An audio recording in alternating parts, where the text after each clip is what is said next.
must wage what I have called total war against public enemy number one in the United States, the problem of dangerous drugs.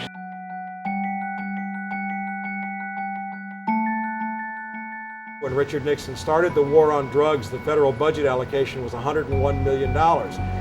Going into fiscal year 2000, the federal budget allocation was $20 billion.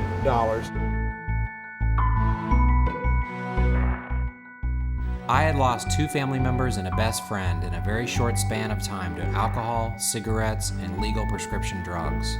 So fearing that I could be next due to my own struggle with addiction, I wanted to find out why the drug war seemed to be such a huge failure.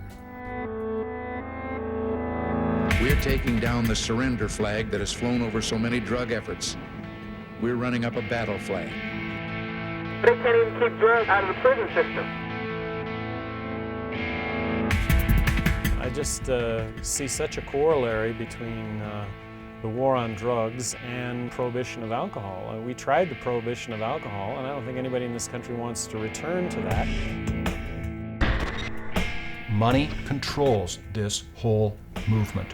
You have a group called the Partnership for a Drug-Free America. But who are the funders for the Partnership for a Drug-Free America?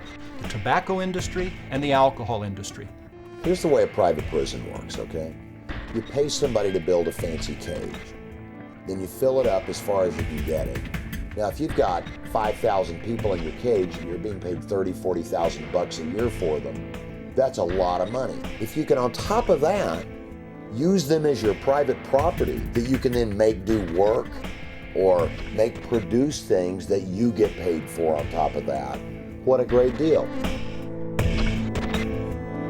When you look at 2 million people in prisons and jails across the nation, about 60% are in there for drugs or drug-related crime. They should be punished, and I hope that they're being punished on 12-cent meals. They got more people incarcerated in jails in America than anywhere else in the world. The judge ordered me to go to treatment, and I'm not able to go to treatment, so this is what I'm getting instead: chain gang and county jail. All of the drug czars, they all give lip service to drug treatment, but when it comes down to it and the rubber meets the road, the only money that is spent is for incarceration. Amsterdam, when I've been there, you have to cross over bodies lying on the street because they're high on drugs. You can drink a beer in here, and you can also buy a bag of grass. I've had this place for 18 years, and I've never had a fight in here. Holland has 60% the drug use is that of the United States. What have they done in Holland?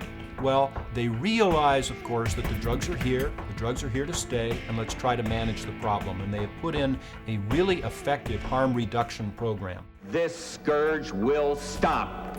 I think this is a very useful and important film because it drives home the fact that the war on drugs is still with us and is getting bigger every day, and it's here at home. It's not overseas someplace.